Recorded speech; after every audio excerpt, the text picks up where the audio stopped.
for eksempel en GitHub repository, Erik Jensen, så er det altså også mig. Vi skulle tale i dag om noget Kubernetes, og der er så mange, der snakker om det der Kubernetes. Er det en sygdom? Er det en virus? Eller hvad er det? Det lyder lidt sådan en græsk sygdom. Er der nogen, der siger? I alle sammen udviklere har jeg stort set hørt. Der er ikke nogen, der kommer sådan lidt mere fra management-lag, så nogle af slidesene kan måske være lidt kedelige. Så kører vi lidt over, ikke? Det er sådan noget, men I kan bruge dem hjemme til jeres ledere, hvis I skal snakke om, hvorfor I skal have Kubernetes, og hvorfor I ikke snart har fået det og sådan nogle ting. I kan bruge det som argumenter. Så lad os prøve at lidt demystify det her Kubernetes, som nogle eller alle snakker så meget om.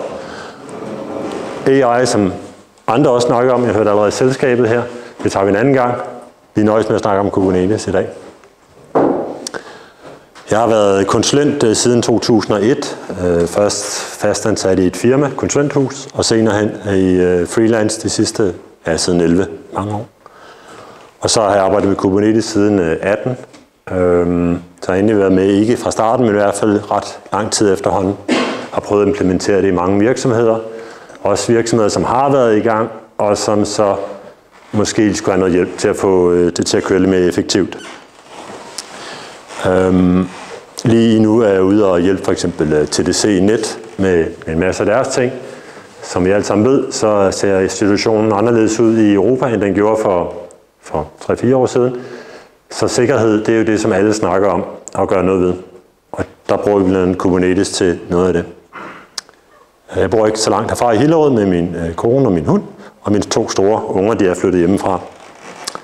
Så det er jo lidt om mig. Så agendaen i dag, den er egentlig ret lang. Normalt vil jeg jo spørge, om vi ikke skulle have en anden person, der kom efter pausen og fortalte om nogle ting og sådan noget. Men nu tager jeg så en ordentlig chunk, og vi prøver at holde nogle pauser lige, hvor vi får nogle spørgsmål til hver område, inden vi går i gang med det næste. Fordi ellers sidder jeg med spørgsmål til sidst om ting, der var meget lang tid siden. Ikke? Og der kan også godt være snedet sig et par stavefejl ind, kan jeg se, når jeg ser på det her. Noget, som AI ikke har fanget i abstraction for eksempel, undrer man sig over, hvor det B er blevet af. Nå, men vi skal i hvert fald starte med at kort snakke om Kubernetes, komme lidt i dybden, helt under huden på den, og så skal vi videre snakke om abstraktioner og deployment-teknologier. Jeg glemte at spørge, om vi skulle have taget det på engelsk, men der er ingen, der klager, vel? Så tager vi den på dansk. Halvdelen af ordene er alligevel på engelsk. Så har vi platform engineering og developer experience, som I vil også, developer experience, I tænker meget på, I vil have det fede, ikke også, når I sidder og arbejder. Og så skal vi til at snakke om Kubernetes ecosystem, alt det rundt omkring Kubernetes. Og allersidst må vi snakke om produktion. Lidt om et par fif til, inden I sætter noget i produktion. Så vi starter med en helt monsterkedelig, den helt officielle udgave af, hvad Kubernetes er. Og det var ikke det, jeg kom for at fortælle jer, men jeg vil bare sige, at der siger man, at det er sådan noget portable, open source platform til at styre en masse container og sådan noget. Ikke? Det er den officielle, men det er faktisk ikke det, Kubernetes egentlig er, vil jeg sige i dag. Så lad os prøve at se på, hvad det egentlig er. Vi starter lige kort med at gå igennem nogle af de områder af Kubernetes officielt sælger, hvis man kan sige det sådan. Vi har det her med service discovery load balancering, det vil sige, at man kan lave sådan en ny service, og så kan man udbyde den til andre, og de så kan finde den. Vi har også noget med storage, fordi når man starter en container op, så skal man jo have noget disk hen til den rigtige server, der hvor den nu kører den rigtige node. Det har vi også brug for. Vi vil gerne kunne rulle frem og tilbage med vores ting. Det vil sige, at vi sætter ikke noget nyt i drift, før end at det har sagt OK, og det så får loadet over til den. Vi kan også pakke vores container meget tæt, det vil sige, at den kan finde ud af, hvor ting skal køre hen og flytte rundt på dem, afhængig af de load, der er på maskinen. Det kalder vi binpacking. Self-healing containers, det er det her med, at den crasher, så starter den op igen. Så alle de her mange ting behøver man ikke at tænke på som udvikler, det får man forærende for platformen. Jeg vil ikke gå alle sammen igennem, men det er primært sådan en lang smøre, at de egentlig siger, at det er det, at Kubernetes giver. Og vi tager lige det officielle en gang her også, inden vi går videre til min version af det. Vi har noget, der hedder pods.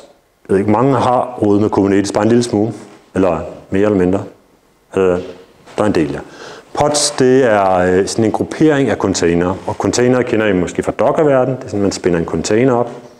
Men hvad nu, hvis vi har flere containere, der arbejder sammen om noget? Det kunne være, vi har en legacy-applikation, vi har containerized, og så skal vi sende logsene et eller andet sted hen. Der ligger måske nogle logs et eller andet sted nede i den container, som ikke kommer til standard out. Så kan vi smide en sidecar-container ind. Det propper vi ind i samme pod, så de får samme lifecycle. Så det er en pod, der er altså en samling af container, som har et meget tæt livsforløb sammen. Lifecycle, som man siger i engelsk ord. Man vil aldrig proppe en database sammen med en applikation, for de har jo ikke samme lifecycle. Vi vil ikke genstarte databasen, bare fordi vi deployer en ny version af en applikation. Så har vi det næste skridt, det er så deployments. Det er det, der kan styre de her pods, fordi måske vil vi gerne have flere af de her container eller pods til at køre på samme tid. Så det er altså noget med hvor meget det skal skalere op til. Der står forskellige ting i, hvordan man ruller de nye pods ud og sådan noget. Så det er en beskrivelse af, hvad man gerne vil have kørt af de her pods. Der er også nogle andre objekter, sådan noget som services. Det er internt i clusteret. Vi har ingress, som er, når man kommer ind i clusteret udefra. Og vi har også næste generation af ingress, som er gateways. Der har været så meget debat om ingress, om det var lavet på en rigtig måde, og man er enige om, at det ikke var lavet på en rigtig måde. Så der står lige det, hvor det knirker. Så har man fundet på en ny generation, der hedder gateways i stedet for. Kan vi jo pege her, måske den der. Config maps kommer vi også til at snakke om senere, og secrets, det er lavet til, at man kan lave nogle konfigurationer, som man så kan smide ind i sin pods deroppe. Og vi har også noget persistent volume claim. Det vil sige, at vi gerne starte en database op, vi skal have noget storage, og der skal vi bruge noget storage. Så beder vi bare om at få 5 gigabyte, hvor meget vi nu vil have, så skaffer Kubernetes det på en eller anden måde til en. Så der skal man ikke tænke så meget over, men selv gå ind og mounter noget storage. Det gør Kubernetes for en. Så det er sådan den officielle... Altså det er gammelt slot, det her, det knirker meget. Men hvis nu man står herover, så knirker det lidt mindre. Jeg skulle ikke spise så meget frokost.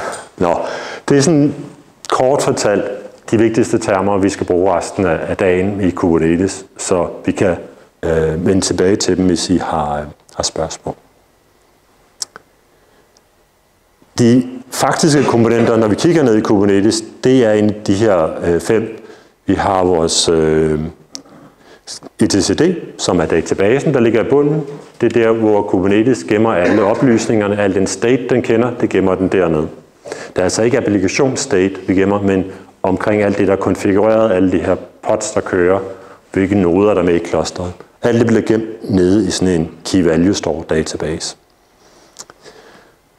Oven på den har vi vores Kube API server, som er den, der laver opdateringer nede i etcd. Det vil sige, det er lidt, som I kender i jeres applikationsverden. I har en API-server, der tager imod nogle REST-API-kald, eller hvad I nu bruger af API, og så skriver I ned i en database. Det er i princippet det samme, vi har her. Vi har en API-server, der ligger og skriver ned i basen. For at kunne få i gang i nogle pods, der kan startes op, og nogle containers, så har vi så Kubelet, der ligger og holder øje med dem, der skal startes op. Og vi har scheduleren, som ser, hvor skal tingene være henne i clusteret. Finde ud af, at de skal køre herover på den her node, for der er bedst plads. Og vi har også noget, der hedder en control manager, som er med til at styre en masse aktiviteter inde i clusteret. Man har valgt at bundle en hel masse microservices, kan man sige, inde i control manageren. Hvis man nu forestiller sig, at for 10 år siden så havde folk lavet 20 forskellige microservices, der skulle lave det her. Det fandt man ud af er svært at have så mange små dimser, man skal opdatere den rigtige version og få til at hænge sammen. Så man har bundlet det hele nede i en control manager hernede. Dem her kommer ikke rigtig til at se så meget af i jeres daglige liv, men API'et op mod Kubernetes, det kommer I til at have noget at gøre med. Det er kun, hvis I er administratorer, at I også kommer ned i den her verden og skal kigge på dem. Så bare lige for at se, hvordan ser sådan et kloster egentlig ud? Så vil jeg prøve at lave et lille Kubernetes-kloster her, og live, mens vi står. Og jeg vil bruge noget, der hedder Kind, som er Kubernetes i Docker. Og der skulle da ikke være en demo her. Nej, der skulle ikke være demo. Jo, der skal være demo af det. Jeg har sådan en slide, der viser, der er demo, men dem har jeg jo bare hidet. Så dem skal jeg egentlig have ved siden af. Jeg har forberedt lidt til os her, og det eneste, jeg egentlig har gjort, det er, at jeg har Docker desktop kørende i baggrunden, og så har jeg forberedt lidt kommandoer til os. Inde i min prep her, som jeg har kørt, der siger jeg, at jeg vil gerne have min kube-config til at ligge her lokalt i min folder, fordi jeg har ikke lyst til at rode med den kube-config, der ligger ude i min hjemmefolder. Så vil den jo hurtigt blive forurenet af alle mulige kunders Kubernetes-kloster og demo-kloster og hvad ved jeg. Så jeg har kørt sådan en lille prep her. Jeg kan lige køre den igen. Og så vil vi gerne have et Kind-kloster. Jeg fik da ikke klippet det hele med.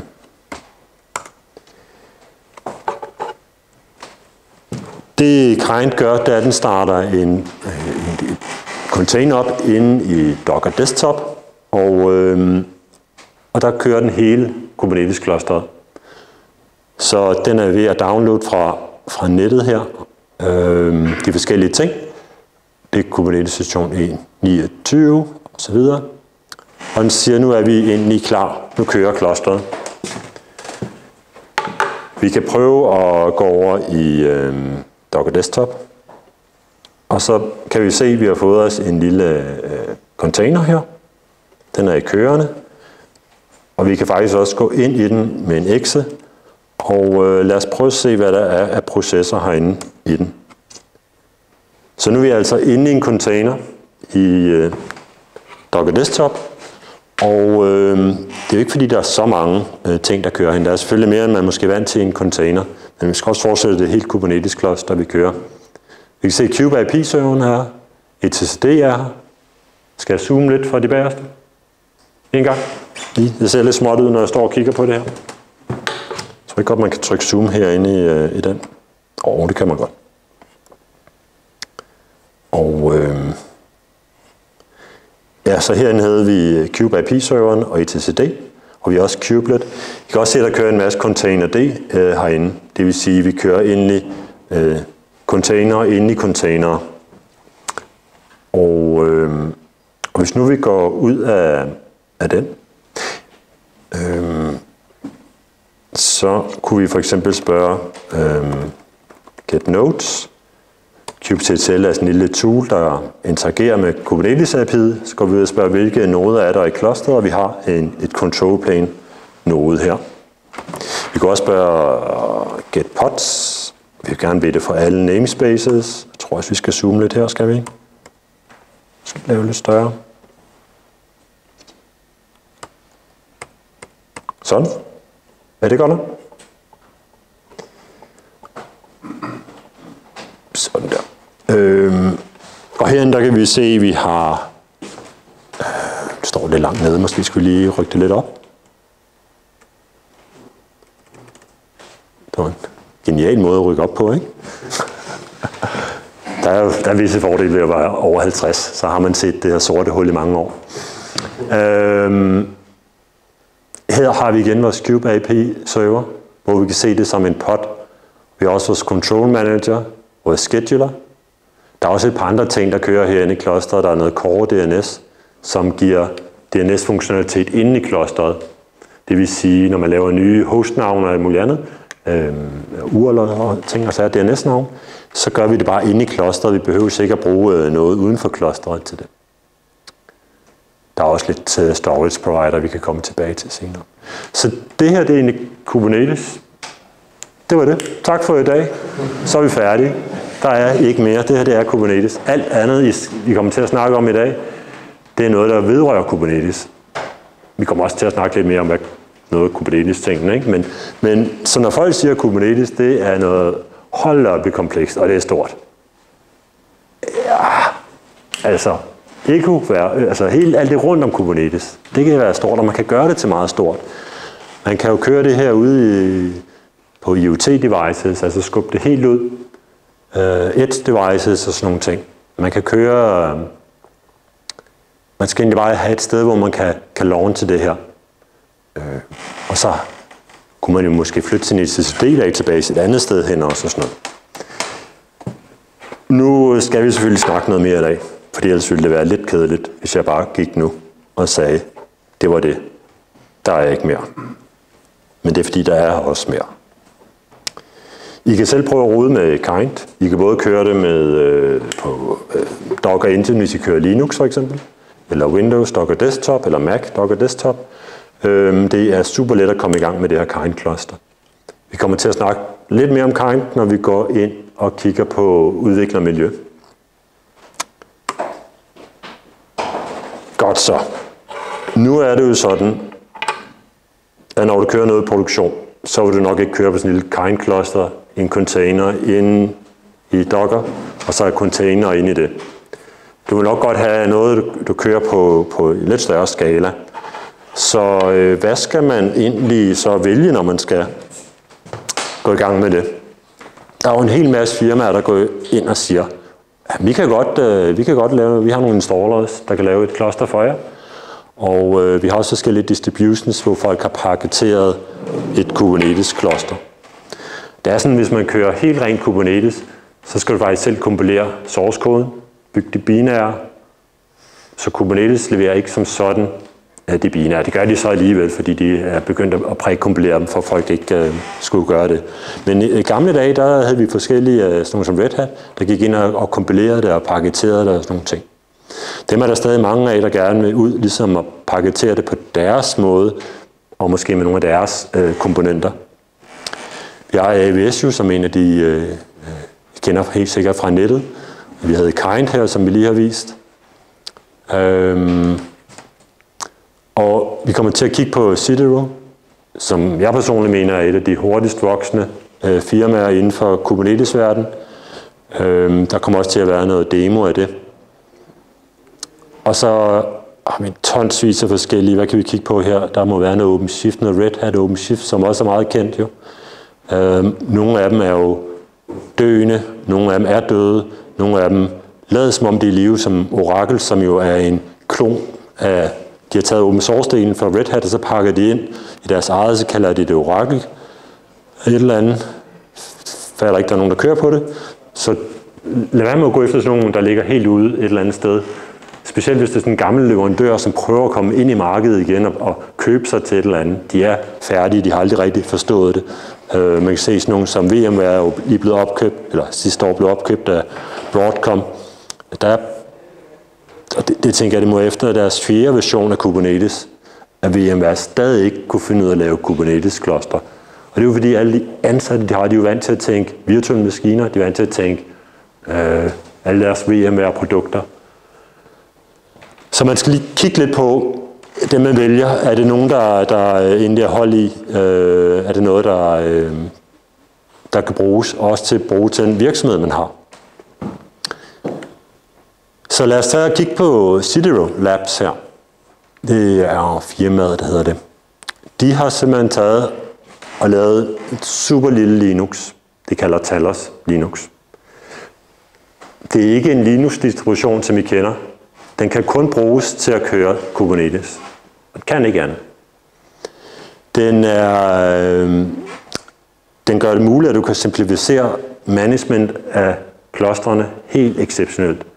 Hvis I har prøvet at arbejde med Kubespray, Cube er den, det kan være tungt, ikke? Terraform kører igennem alle de her mange server, der skal opgraderes. Hvor lang tid sådan en opgradering kan tage af et kloster med måske 10-20 noder. Hold op, Ansible. Hvis der er nogen, der prøver at provisionere kloster med Ansible. Tak, skæveben. Det prøver de at simplificere ved at gøre det super let med sådan noget, de kalder Immutable Operating Systems. Det vil sige, du har dit operativsystem, du kan ikke rette i det, du kan boote det op, og så kører det. Hvis du retter i det, så må du boote nyt op. Okay? Du kan ikke rette nogen, alle diskene er princippet skrivebeskyttet, så du kan ikke gå ind lige og installere noget ekstra på den her. Så med det her Immutable OS, Og fordi de ved, at det kun skal virke til Kubernetes, så kan de altså skære umådeligt meget væk. Det kommer vi til at kigge på om lidt. De går hele tiden efter, at det skal være secure by design. Der er for eksempel ikke noget med at lave SSH, logge ind med SSH på serveren og få en prompt og kan sidde og lege root. Der findes ikke noget SSH. Der findes ikke nogen shell på den her Linux. Det kan være ret sådan grænseoverskridende for folk overhovedet ikke at kunne komme ind på en maskine. Fordi man tænker, hvad nu hvis der er noget, der går galt? Ja, så må vi bruge Kubernetes til at finde fejlen. Måske kunne vi spænde en pod op, der har en shell, og så bruge den til at se på operativsystemet. Så det er vigtigt at understrege, at det her det er altså ikke en Linux-distribution. Det er faktisk bare en Linux-kerne, altså Linux-kernel, og så nogle libraries, som man selvfølgelig skal have med, som kernen bruger. Og så nogle få Kubernetes binaries, dem vi så på lige før, de her 5 styks. Så de har sådan en flot slide her, som passer meget godt til afstanden her. Der er kun 12 binære i det her Talos Linux. Der kan I gå ind og tælle, hvor mange der er i Ubuntu, eller Red Hat Enterprise Linux version 9, eller mange af de andre, der er ude på markedet. Men her har vi altså kun 12 binaries. Det er til at overskue. Også sikkerhedsmæssigt. Du skal kun scanne de her 12. Du har ikke alle mulige ting, som ikke skal bruges til Kubernetes. Det er primært containerd, som jo ikke er Kubernetes, men er et efterfølgeren til Docker Daemon. Jeg tror ikke, vi har tid til at tage historien, hvorfor containerd opstod, men lad os bare sige, det er efterfølgeren til Docker Daemon. Det er det, man kører nu til dags. Man kører ikke Docker Daemon mere på serverne. Vi har runC, som er ligesom moderprocessen til alting i jeres containers. Så har vi noget til noget Logical Volume Management, og så har Talos skrevet deres egen init binary. Det vil sige, hvis I kender lidt til Linux, så er der sådan en init-proces, der normalt går i gang og starter alt muligt op. Alt det har vi så ikke brug for, når vi kun skal køre Kubernetes. Så de har skrevet deres egen, og jeg tror, de lærer sig med den kun er 500-600 linjer lang. Så det er ikke noget særligt stykke kode. Det er igen til at overskue. Så meget mindre attack-flade for de her ting. Og det kan vi jo godt lide. Så når I skal ud og vælge sådan en installer og en distribution, så skal I jo kigge på, hvad er jeres krav til den løsning, I laver. Jamen er det for eksempel, at I skal levere noget, som nogle andre skal vedligeholde? Skal I selv vedligeholde det? Har I overhovedet nogen til at vedligeholde det, når I sat det i produktion? Vælger man et eller andet hjemmestrikket, skrevet i Ansible, eller andet, hvem skal nogensinde maintaine de her Ansible playbooks? Vælger man et dyrt produkt, som for eksempel OpenShift, jamen så skal man lige sende folk på kursus, og man skal have nogle admin-folk ind, og man skal følge hele deres flow af opgraderinger og ting og sager. Så det er altså nogle af de krav, man skal tænke på, når man vælger, hvilken distribution og installer man bruger.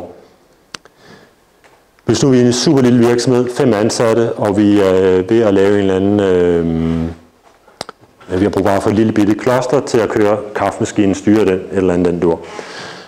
Så har vi måske brug for at bygge lidt videre på den med tiden, og det gør vi selv. Men hvad nu, hvis det er en hel virksomhed, som har 20.000 ansatte, og 1.000 udviklere, IT-folk, og vi gerne vil bruge den her til virksomheden, og vi gerne vil gøre noget for udviklerne, så de får en god udviklingsmiljø og sådan noget, så skal vi måske lave et team omkring og forbedre, hvordan vi bruger Kubernetes og alt det rundt om det.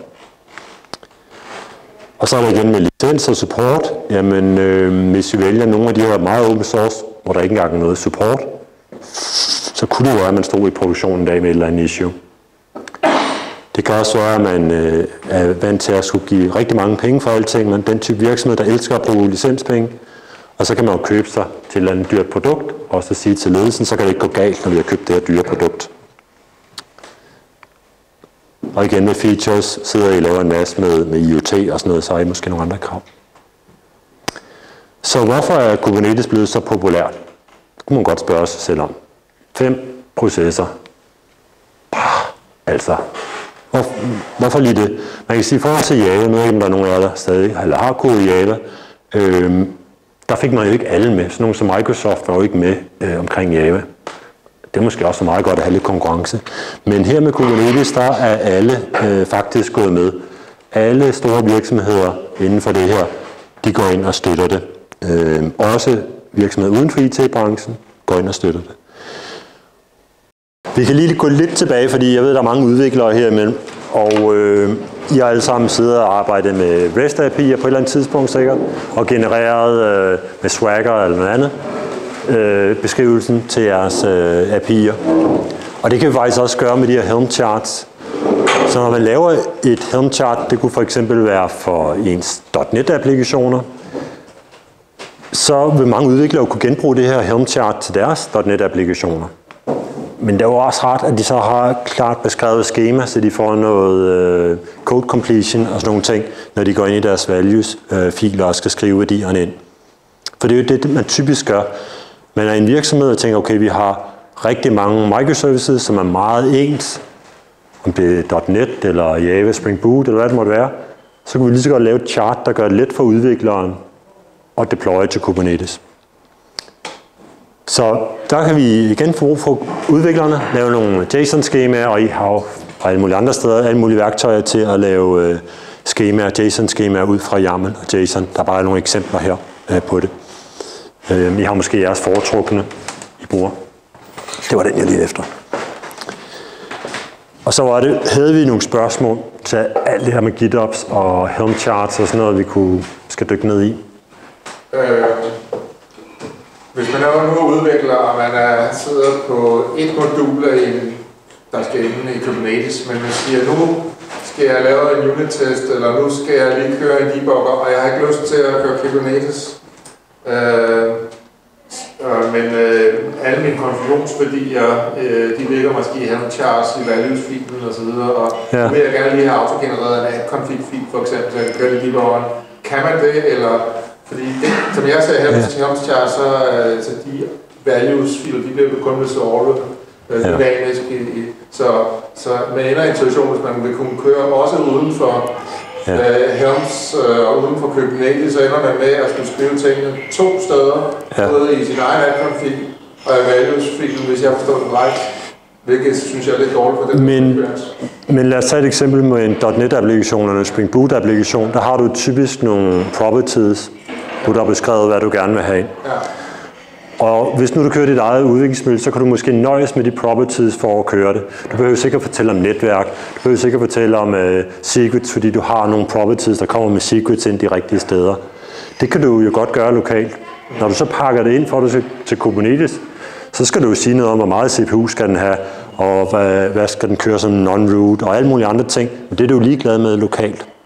Så du kan have lavet din Helm charts, så du har nogle filer, hvor det bare er nogle properties, der står i. Og så kan du indlæse de filer i dit Helm chart og bruge dem. Det vil sige, at du kan have nogle pæne property-filer, hvis det er det, du skriver dem i. Det kan også være, at du har dem i en JSON-struktur eller YAML-struktur, hvis vi snakker Spring Boot for eksempel. Og så er det egentlig ikke så svært at bruge de samme YAML-filer begge steder. Så du behøver ikke at skrive værdierne ind i et config-map. Du kan læse det fra en anden fil i stedet for. Der er et fil IO-pakker til det inde i Helm chart til sådan noget. Ja. Og du kunne jo også køre kind cluster og så debugge det derindfra, hvis du har brug for det. Men, det her kind cluster, som du siger, er det noget specifikt? Eller det er et produkt, der hedder kind. Ja. Hvad er det går ud på? Jamen, det er bare nogle folk, der sidder og skulle udvikle Kubernetes-kernen, og så har de sagt, at vi skulle have et eller andet at teste med. Vi har brug for at spænde et Kubernetes-kloster op på vores egen laptop, når vi sidder i toget, skulle jeg til at sige. Og så var der nogen, der hørte om det, sagde, det kan vi da også godt bruge. Og nu er det jo hele verden, der bruger det. Men det var egentlig bare nogle udviklere, der sad og tænkte, vi har lige brug for at spænde et Kubernetes-kloster op, lille bit et.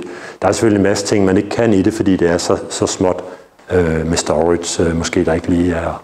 Men du kan godt have flere noder for eksempel i det. Det kan du godt. Findes der noget, der minder lidt om testcontainer, altså så videre til Kubernetes, hvis du skal spænde testmiljøer op i Kubernetes? Ja, jeg tror, der er testcontainer. Skal du ikke køre det på Kubernetes i øjeblikket også? Jeg tror, der er lavet en variant af den, hvor du også skal køre den på. Der er for meget snak om det. Altså, vi vil gerne lave dynamiske testmiljøer, hvor man også selv bestemmer, hvor man skal starte op og slutte og så videre. Måske vil du gøre det i forbindelse med, at du afvikler en test, så vil du gerne spille et miljø op og så vil du spille ned. Er det noget, hvor du kender til nogle standard, du må gøre det på? Det kunne du jo for eksempel gøre med de her CRD'er, hvor vi snakker om, at du kan spænde en hel Kubernetes-cluster op. Så kan du spænde det, der hedder en Kubernetes op, så du spænder et nyt Kubernetes-cluster op, og så kan du rive det ned, når du er færdig med din test. Er det noget, du selv skal gøre, hvad kalder det en API'en? Eller så du skal jo skrive din YAML, og den YAML skal du så få til at kalde API'en. Ikke? Så der kan du bruge GitOps, eller du bruge kubectl-kommandoen til at pleje det her YAML. Og der beskriver du så, hvad dit cluster skal, hvordan det skal se ud, for eksempel. Men det kan også bare være en enkelt pod, som du spænder op, og så du kører nogle test imod den pod. Så det er lidt det, hvordan man vil lave sin test og sådan nogle ting. Oftest vil du gerne lave sådan noget, hvor du kører et Helm chart ind, fordi så får du det hele med, får den konfigureret rigtigt, i stedet for at prøve at lave et eller andet med en pod, og så prøver man selv at lave et eller andet med nogle secrets og sådan noget. Prøv at få det til at ligne så meget som muligt, det du skal ende op med. Ikke? Ja, så man kan godt lave pipelines til det her. Hvordan vil man styre sådan noget deployment til testmiljø imod produktion i forhold til f.eks. Gitflow eller trunk-based development?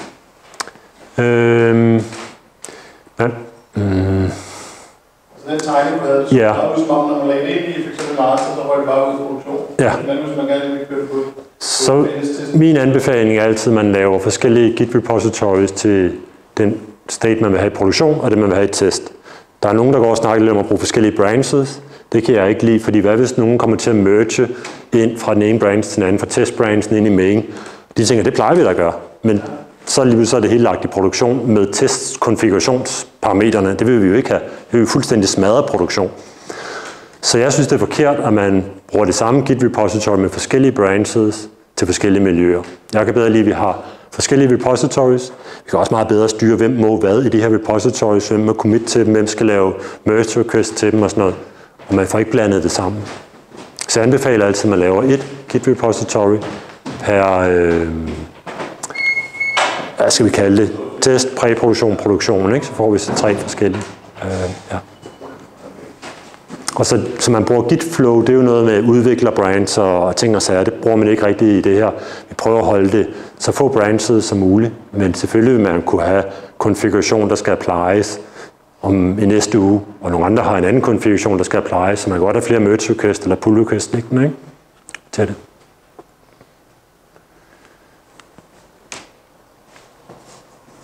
Så hvis vi kiggede på det der med debug og ting og sager, så vil vi jo gerne have nogle udviklingsmiljøer. Og Kubernetes som sådan indeholder jo ikke rigtig noget. Den har den her kubectl, og det kan man jo ikke rigtig kalde udviklingsmiljø.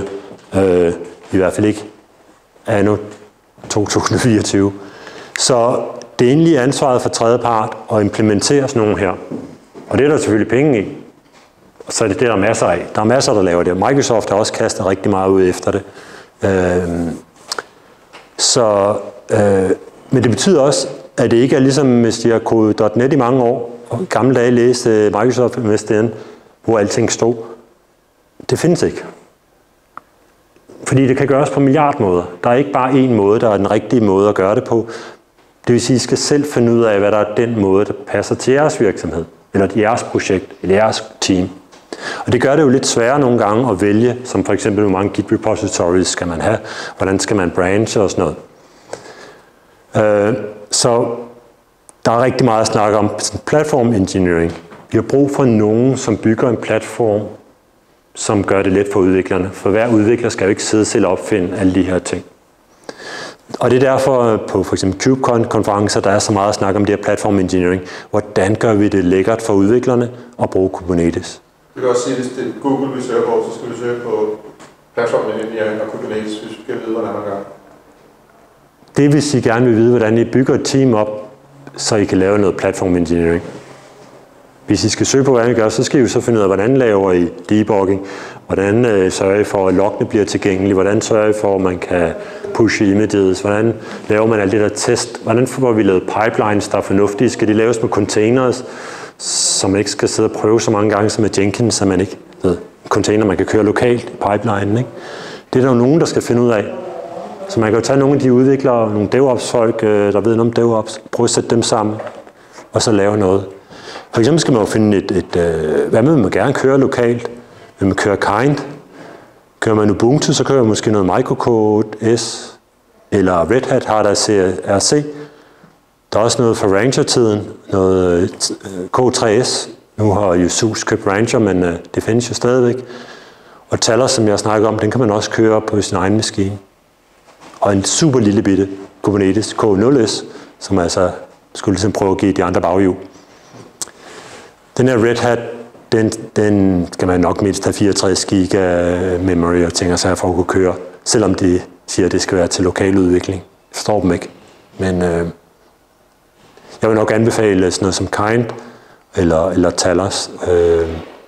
Og Kind er nok den allermest udbredte.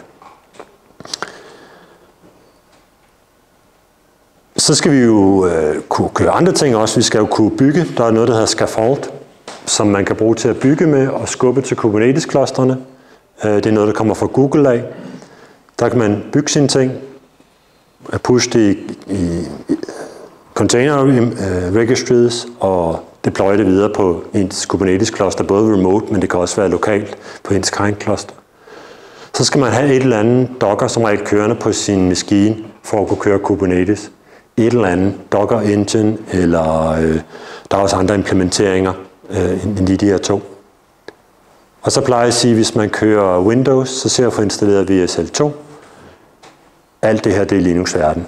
Altså, Microsoft rykker også mere og mere til Linux. Man kan lige så godt enten bare køre ren Linux, eller Mac OS, eller få VSL2 installeret. Prøv ikke at starte på sådan noget med Power, Shell og et eller andet. Det er bare... man møver sådan et lille bitte hjørne, ikke? Hvor ingen andre er. Og det kan godt være, at man kan få support fra nogle andre Microsoft-anvendere, men det er jo ikke der, tingene sker. Alting sker på Linux, alting sker på i den verden i dag. Og selvfølgelig få noget Git på jeres maskine, men det har I nok allerede i dag. Og går Mac OS til at bruge? Den er god i dag, ja. Den haltede lidt i gamle dage, men det er ikke noget problem. Selv med de nye chipset, der er de også kompileret op til det. Husk lige, når I kører på en Mac med de nye chipset, at I bygger jeres images, og I så pusher med den rigtige arkitektur, ikke? For det er så træls for, at sådan andre skal bruge jeres images, så er de bygget med jeres arkitektur for de nye Macs. Jeg har heldigvis en gammel Mac, jeg holder fast i lidt endnu, og der har ikke de problemer. Og så nogle værktøjer for sørge for at installere Helm, kubectl, YQ, som er et lille bitte værktøj til at arbejde med YAML, for det er også installeret. Og man kan selvfølgelig køre alt det her i nogle container, så man sørger for, at man får de rigtige versioner, og jeres pipelines og alt muligt andet bruger de samme versioner også.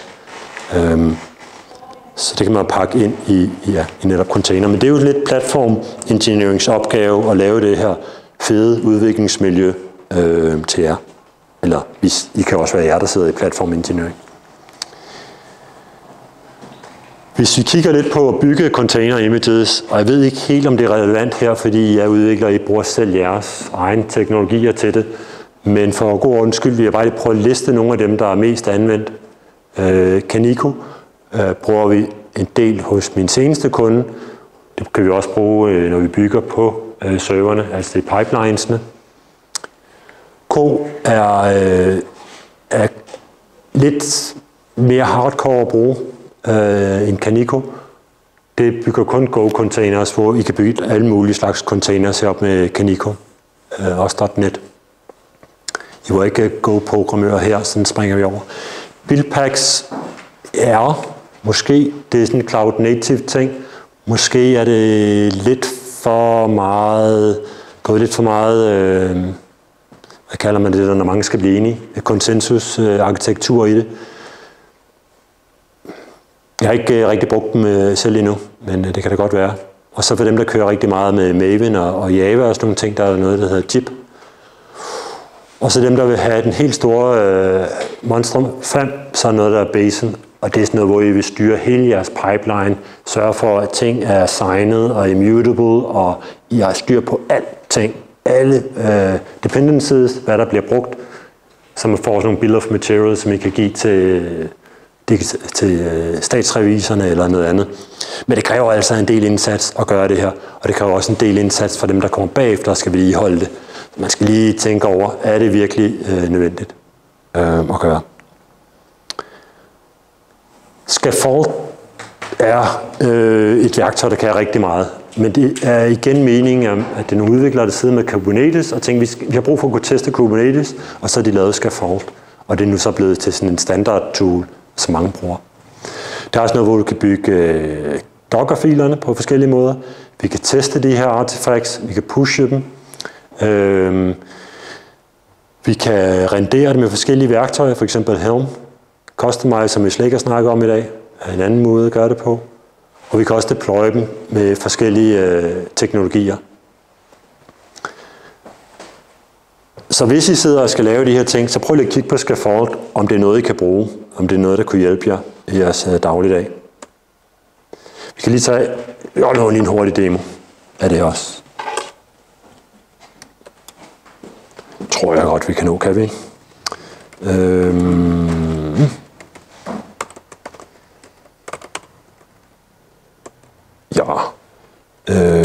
Her har jeg klonet et Docker example ting, og det indeholder egentlig bare noget Go-kode, og så indeholder et library med nogle charts i, og jeg vil lige skulle se det over i VS Code i stedet for. Det ikke er lidt lettere at se der.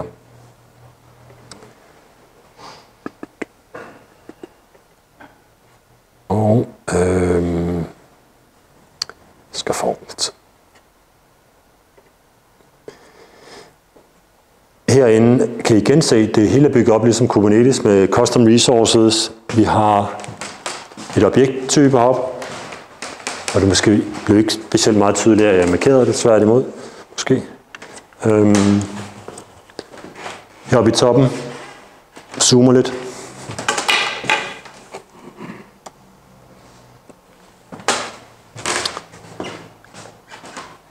Hvor vi så beskriver vores hvad vi gerne vil bygge.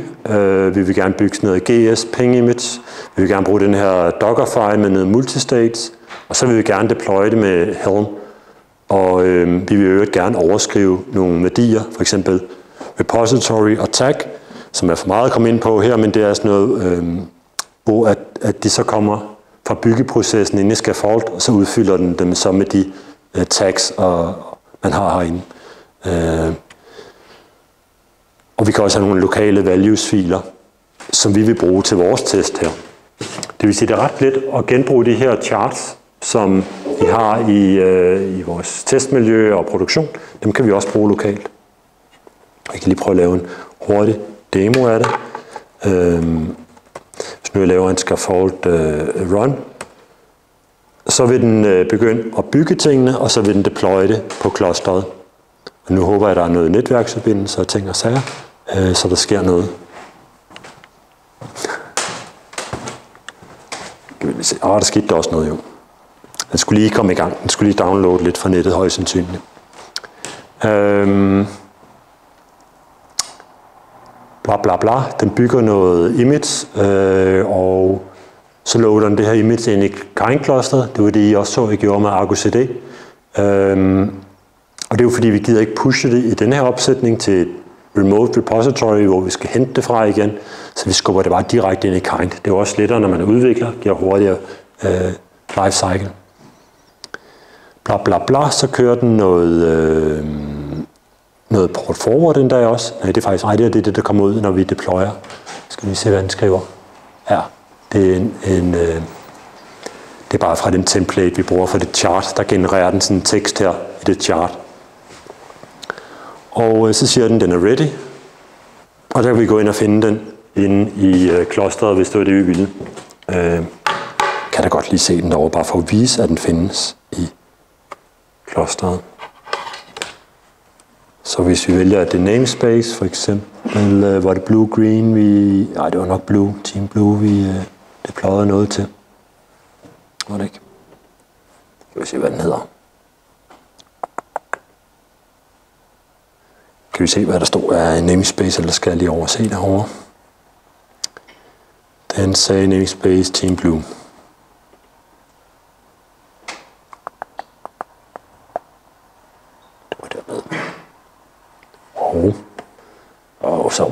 nogle...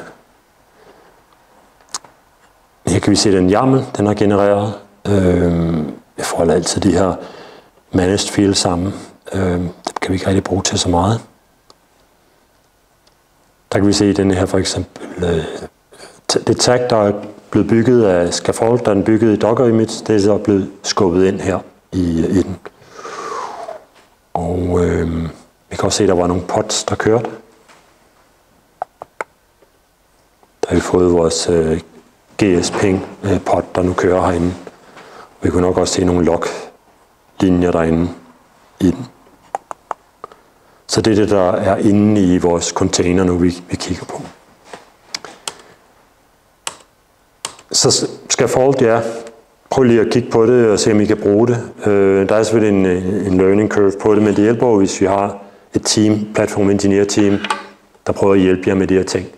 Så man kan sige, tidligere hed det måske et DevOps team, nu hedder det så et platform engineering team, der prøver at gøre det lækkert for udviklerne.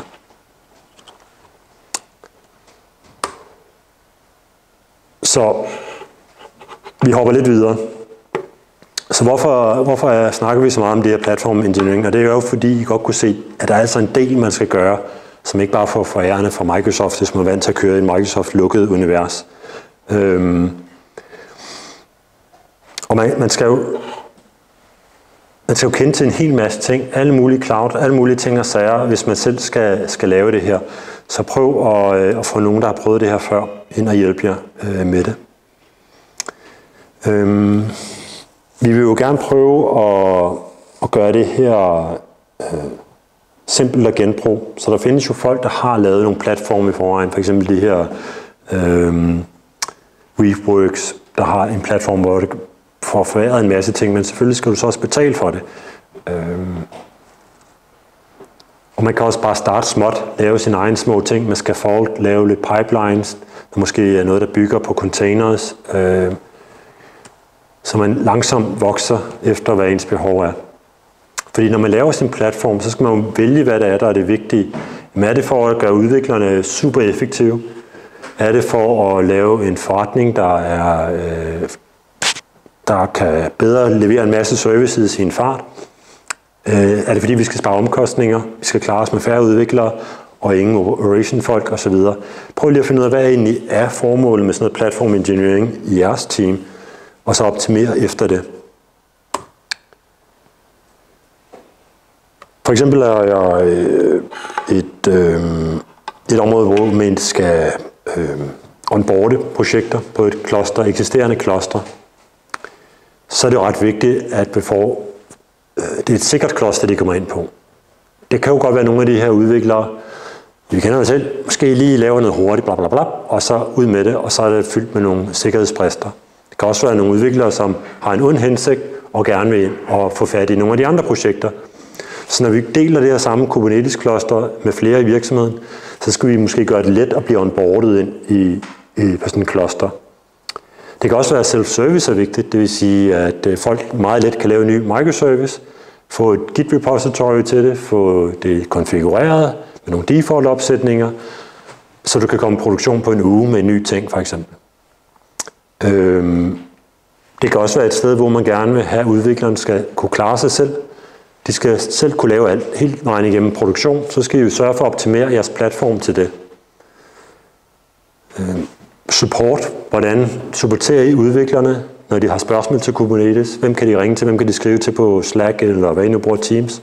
Hvordan får de fat i jer, når ting ikke virker? Og vil vi have sådan en flad struktur, hvor alle udviklere skal bidrage, og man skal kunne snakke sammen om det, eller er det mere sådan et hjørne, der sidder nogen og laver platform engineering, og så går man derover og trækker en billet, ikke? Så noget skal man tænke over, når man laver sådan noget platform engineering. Det svarer lidt til DevOps også. Hvordan implementerer man ind i DevOps? Fordi det er jo heller ikke en afdeling, det er jo en disciplin. Men her skal man altså tænke over, det her platform engineering, er det måske både on-premise og on cloud? Er det 2 teams? Er det 1 team?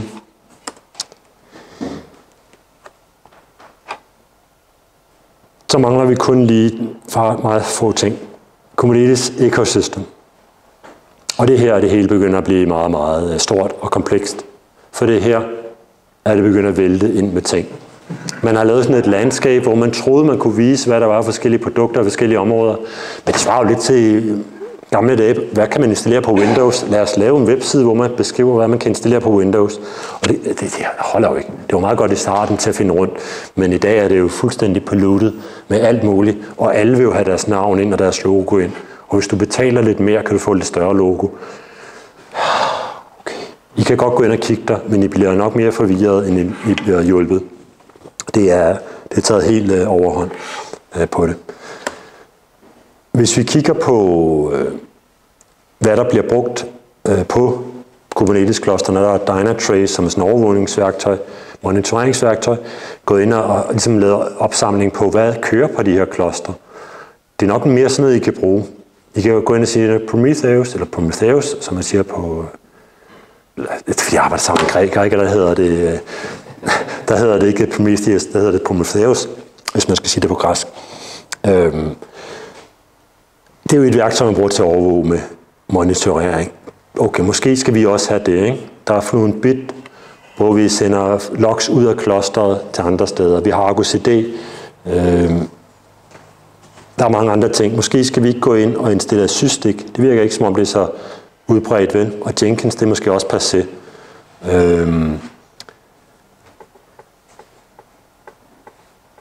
Prøv at finde ud af sådan nogle ting, i stedet for hvad der er hot. Gå ind og se lidt på KubeCon, hvad der bliver snakket om, eller tag til KubeCon og få noget inspiration der. Snak med andre.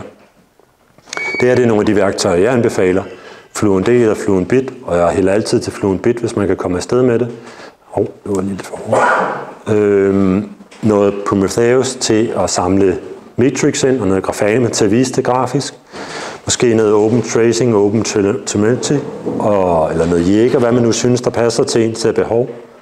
Over på sikkerhedssiden, der har vi brug for at lave certifikater hele tiden, altid. Så Cert Manager, få nu den installeret og få roteret jeres certifikater, så I ikke pludselig står med certifikater, der ikke mere er up to date. Og det samme med secrets, måske få dem udefra med external secrets, måske noget sealed secrets, hvis I ikke har mulighed for at trække det udefra. Og noget, som er super meget op i tiden, få nu styr på de her policies, I lægger ind i klosteret, sådan at I kører som root, at I ikke begynder at mounte host path ned i noderne og sådan noget. Sørg nu for at lave de her Kubernetes-klostre lidt mere sikre. For eksempel er der Kivano, som kan lave de her policies for jer, eller I kan vælge dem ud. Der er også noget, der hedder Polaris, som er lidt lettere at gå til. Men I skal have et eller andet værktøj ind, der beskytter jer. De nyeste versioner af Kubernetes har også nogle defaults ting, I kan sætte ind, men I har brug for sådan nogle her admission controllers. I har også brug for at scanne jeres images. I har ikke lyst til bare at starte hvad som helst op, fordi I bruger rigtig meget open source i jeres Kubernetes-kloster. Det er helt sikkert, det kommer I til. Hvad nu, hvis der kommer noget ind fra de her open source ting? Nogle vulnerabilities, der er fundet, dem vil I gerne få opgraderet. Så sørg for at få installeret et eller andet, der scanner jeres kloster. Og ikke kun når I deployer det, men også når den starter de her container op. Fordi der kommer jo hele tiden nye vulnerabilities. Og der er et arbejde hele tiden med at opgradere for at følge med. Vi har snakket om Flux og Argo CD allerede, og netværk, det tror jeg bliver for meget at gå i dybden med i dag. Så når nu I går hjem og prøver det her i produktion lige om lidt, fordi nu har I lige fået, I skal Argo CD, ikke? Det går hurtigt nu, ikke? Og Prometheus og Grafana og Whatnot, Drive og så videre. Prøv at gøre det, så I kan prøve det lokalt, eller lave noget i skyen, ikke? Hvis jeg har sådan nogle typiske on-premise kunder, som kræver det, så lad være med at starte med at lave alting on-premise. Prøv lige nogle af tingene af, for I kan højst sandsynligt godt bruge de samme teknologier on-premise, som I bruger i skyen.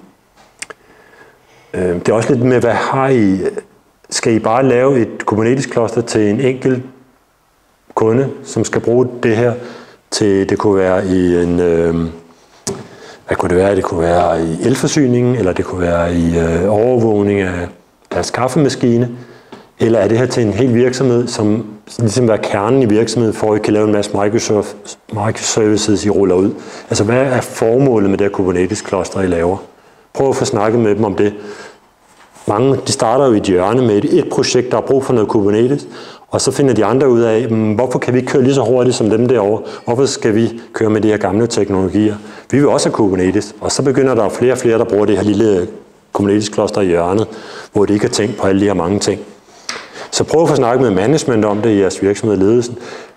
Skal vi ikke prøve at lave en strategi for, hvad gør vi med Kubernetes? Og for sådan nogle softwarehus, de kunne også have en strategi. Hvad vil vi gerne sælge til kunden?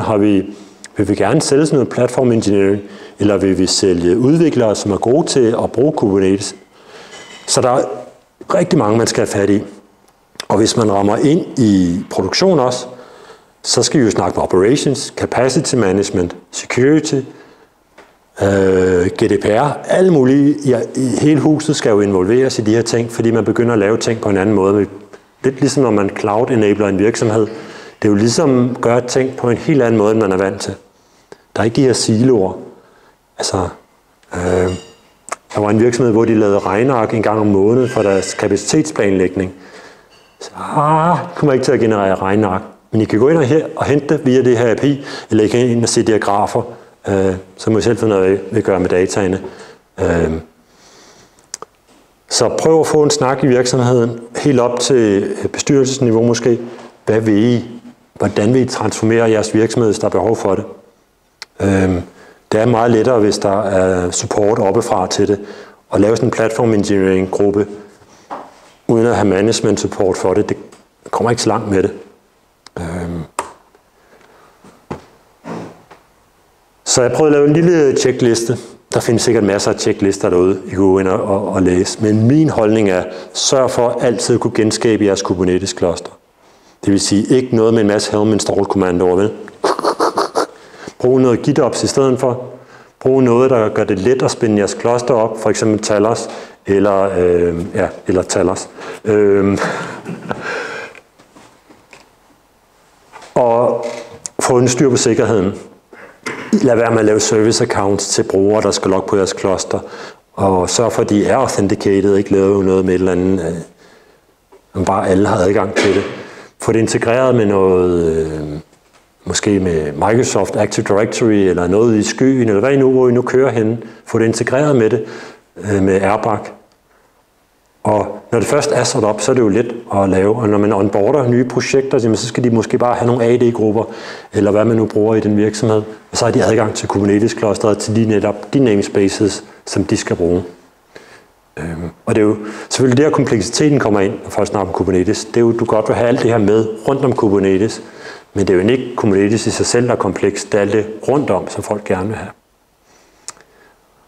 Network policies vil sige en hel masse, der deler sådan en Kubernetes-kloster, så er det også godt at få skilt namespaces fra, så man ikke bare kan kalde på kryds og tværs services rundt i klosteret. Der vil man gerne ligesom have adskilt, hvem kan gøre hvad. Og det sidste har jeg sagt, at mission controllers får nu styr på de policies i det. Med netværk, hvis jeg er i skyen, så er jeg helt sikkert noget external DNS. Det vil sige, når I laver en ny ingress med en ny DNS-navn, så kan Kubernetes, hvis I installerer external DNS, snakke med den DNS-service og få registreret det her DNS-navn, så det bliver publiceret til hele verden, eller til hvem der nu skal have det, inden for jeres Kubernetes-kloster. Igen, det er ikke Kubernetes som sådan, det er fordi, I har installeret external DNS, der gør, at den kan snakke med en DNS-server. Man kan også bruge den on-premise til at snakke med sin egen DNS-server, når man vil publicere noget.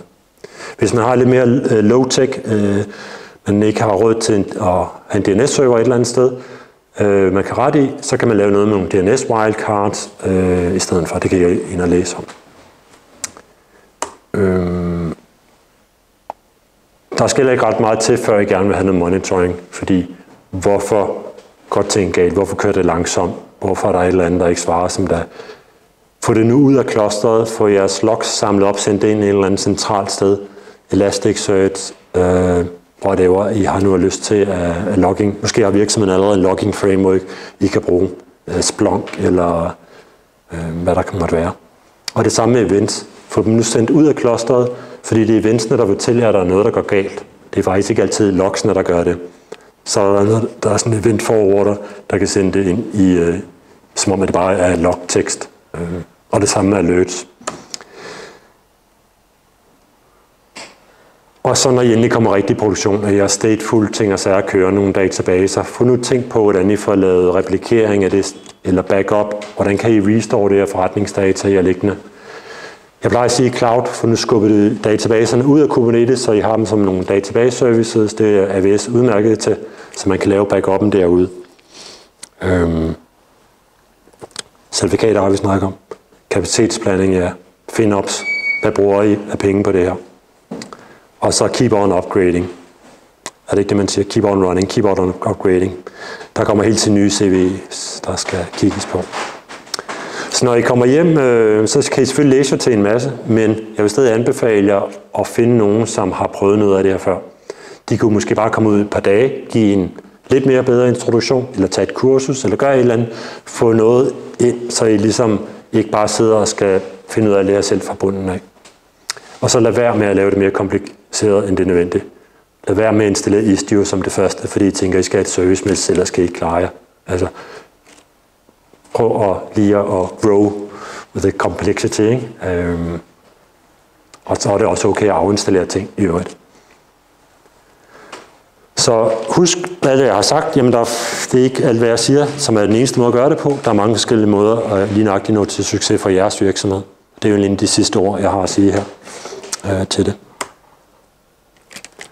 Jeg synes, vi